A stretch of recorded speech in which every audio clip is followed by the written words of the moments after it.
ever bought something online because you thought you were getting a good deal? I think most people have. Yeah, we're all searching for that great deal online. 3 on your side's Gary Harper, though, says you are going to want to think twice about that good deal next time, aren't you? Yeah, the product we're talking about tonight is cigarettes. All right, cigarettes, as we know, can be pretty pricey. So a few years ago, a lot of smokers out there turned to the internet where they paid a lot less, mainly because taxes were reduced or even eliminated.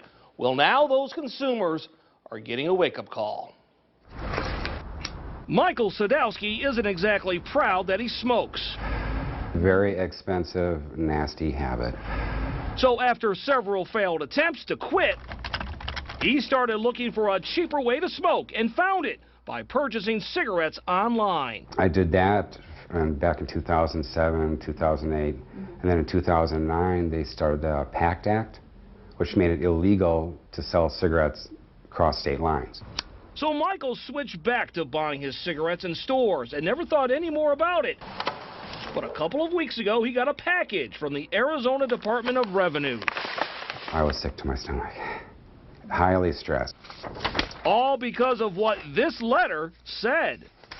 And they said I owed $4,417 in back taxes, and that includes penalties and interest. That's right, $4,417, all because the price of those cigarettes he bought almost 5 years ago apparently never included taxes. Most notices of assessment or tax due from the department generally catch people by surprise. Sean Laux is with the Arizona Department of Revenue and says just because consumers buy products online doesn't mean they can skip out on the taxes owed to the states. For these individuals who are making purchases over the internet, the law required you to fill out a form to report those so that the luxury tax was paid.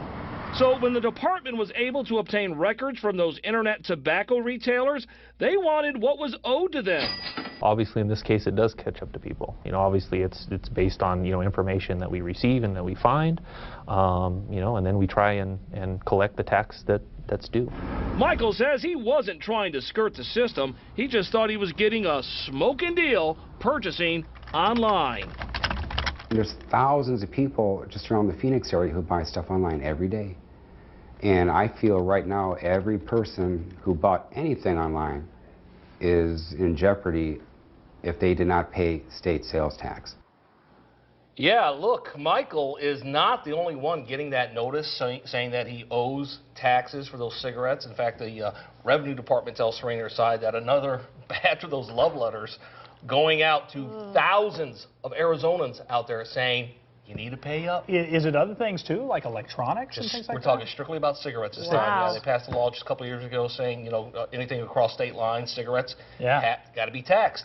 And a lot of people cut back saying, well, you know what, I'll just go back to buying, just like that guy, I'll just go back to buying when the store's in. Well, now it's caught up with them.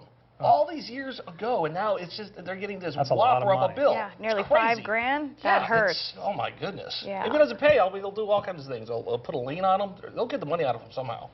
Sad. All right, Garrett, thank you. Yep.